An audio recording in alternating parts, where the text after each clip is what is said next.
had initially brushed it off when I woke up the first morning and was greeted with the sight of my bedroom door wide open. My bed faced that door, and to avoid looking at the dark hallway that led from the room, I had always closed it before going to sleep. So, it did come as a surprise to find it open in the morning. But I could have not closed the door all the way last night. Then the draft from the AC managed to nudge it, and then the hinge caused the door to swing all the way open. It was reasonable. So, I went about my day per usual. Soon again, it was nighttime. So this time, I made sure to close my bedroom door until I heard the slight click of the lock sliding into place. Morning came once again, and as any other day besides yesterday, I woke up to my closed bedroom door. I got up, dressed for work, and headed into my living room. The door to my pantry was open.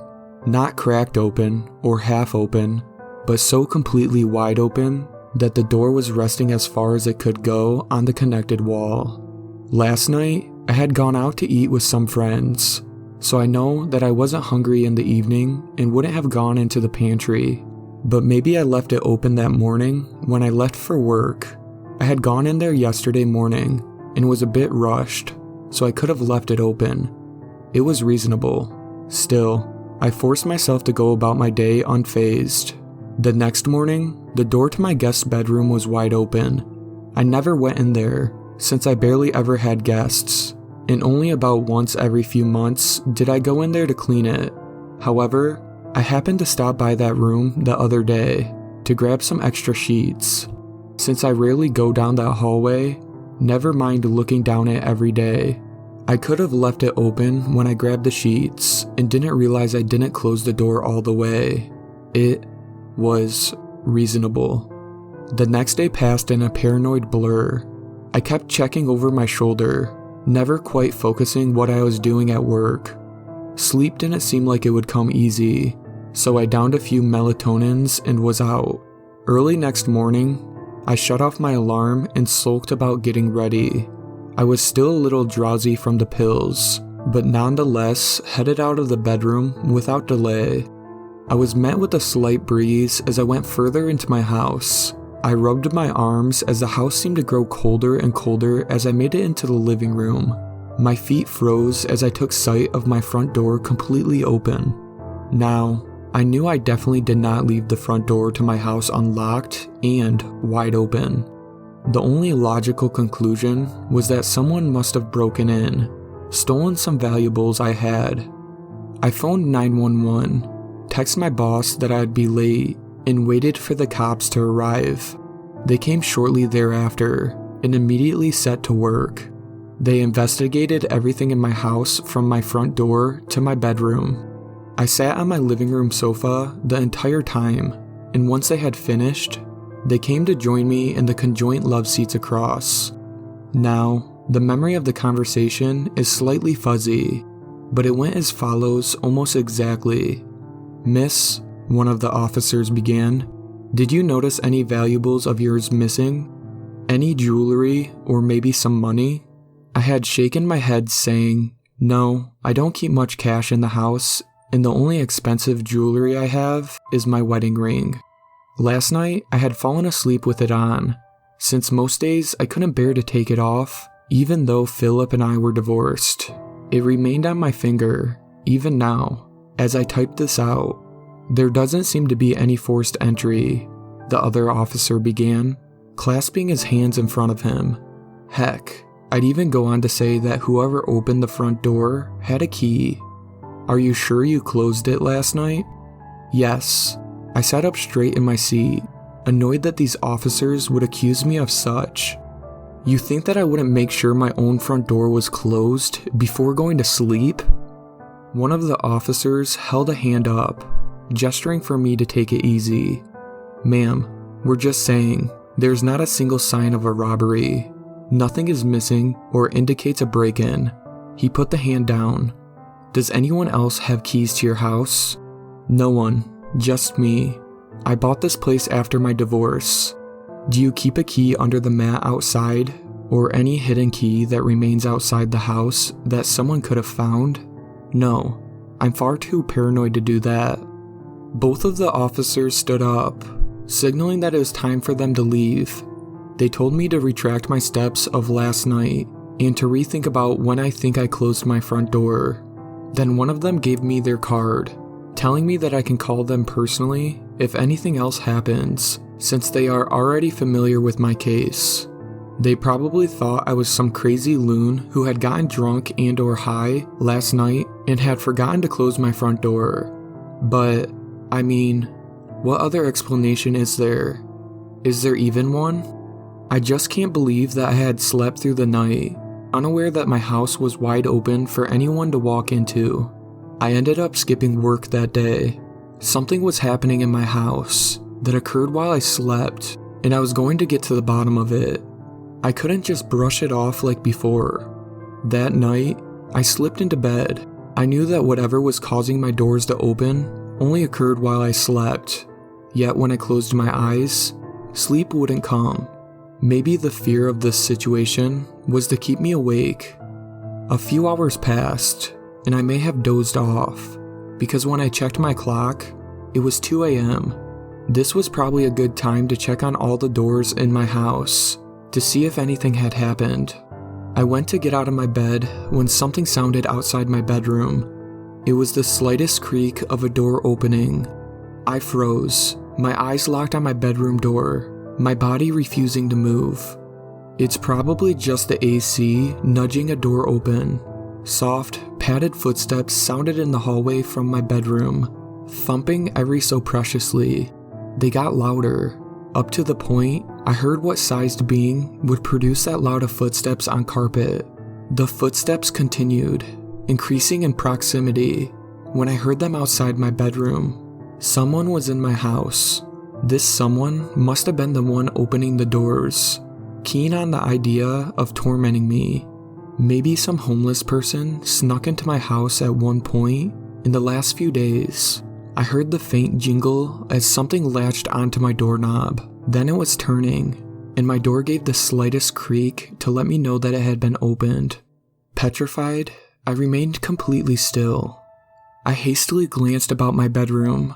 I had no windows to escape out of, nothing but my phone, which was resting on my nightstand. I could call the cops, but my door would be completely open any second, and this someone could intervene the call.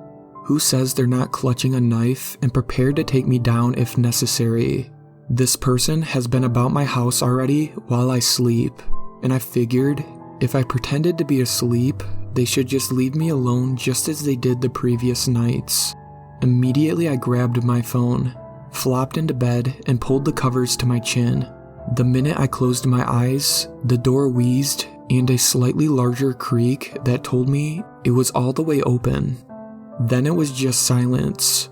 Whoever had opened my door was just watching me. I forced all emotion from my expression as I pretended to sleep in my bed. My phone was clutched in a death grip against my chest, my entire body going still. Suddenly, I felt the hot wisps of someone's breath on my forehead. I shot up in my bed, launching myself against my headboard. My eyes were wild, my chest struggling to move so to keep air going in and out at a steady pace. However, the air caught in my throat as my entire body froze in place. Once I caught sight of the thing that was standing at the edge of the bed, right where I had been laying. Its body was overgrown, with a slight hunch in its spine that told me it was taller than originally perceived. And I say it because there were no definable features that led me to think this thing had a gender. Sure, its body looked humanoid, with 2 arms and 2 legs, but those limbs were long and gangly, with neither arm being of equal length to the other. Its skin was wrinkled in some places, such as around its wrist and chest, but other places it looked stretched out, as if the skin were being tightly pulled against its bones. Its eyes were 2 holes gouged into its head, deep and sunken in.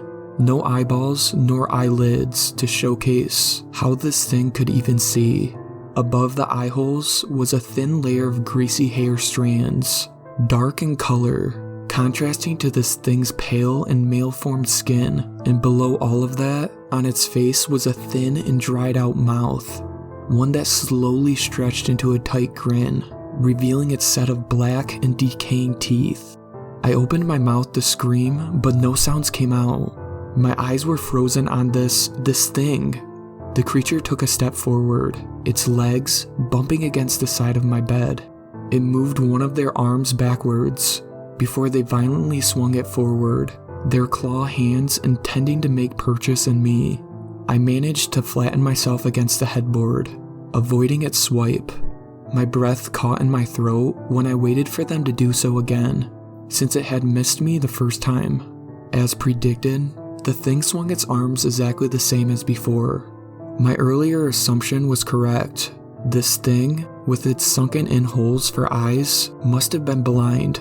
I let a ragged breath escape my lips, relieved that I had a major advantage over this thing. But the second the breath left my lips, the thing's head snapped up to my exact location, and without a beat, it bent down on its misshapen legs and launched itself at me. By a mere second, I managed to roll over on the bed and hit the floor. I didn't waste another moment and began running, heading straight into my living room. The thing was right behind me, chasing me without so much of a hint of hesitation. It barreled through everything in my house, knocking over my coffee table and a lamp in its desperation to catch me. I sprinted to my front door, which of course was closed now. I snatched my car keys from the hook nearby and heaved the door open. I made it outside, onto my porch, and I went to slam the door shut to delay the thing, but its engorged foot stopped the door right before it could close. 2 clawed hands appeared on the side of the door, clutching the metal frame. Desperately, I still attempted to close the door when I felt the true strength of this thing as it began pushing the door back open. It was way stronger than me, easily opening the door back up despite my opposing force. Quickly, I decided that it was a lost cause. Abandoning it, I dashed to my car. Then, I began driving, and didn't stop until I was a few hours out of town. The fear in my spine didn't lessen until I stopped by a motel and bought a room for the night. Even now, as I sit in this motel, typing away into this website, I pray that someone here knows what to do. I've concluded that this thing must have been living in my house all that time. Maybe in my guest room, maybe in my backyard, or maybe even squeezing itself under my bed while I slept. But it must have been looking for me, and each door it left open was its attempt to locate me. The only reason it never found me until now was due to its blindness. It had to be. Otherwise, I would be dead now the first night it was in my bedroom. I don't know if that thing is following me, or if it can. I don't know that when I do manage to go to sleep, if I'll wake up to it standing before me, my motel door wide open. I don't know, and that is what scares me most.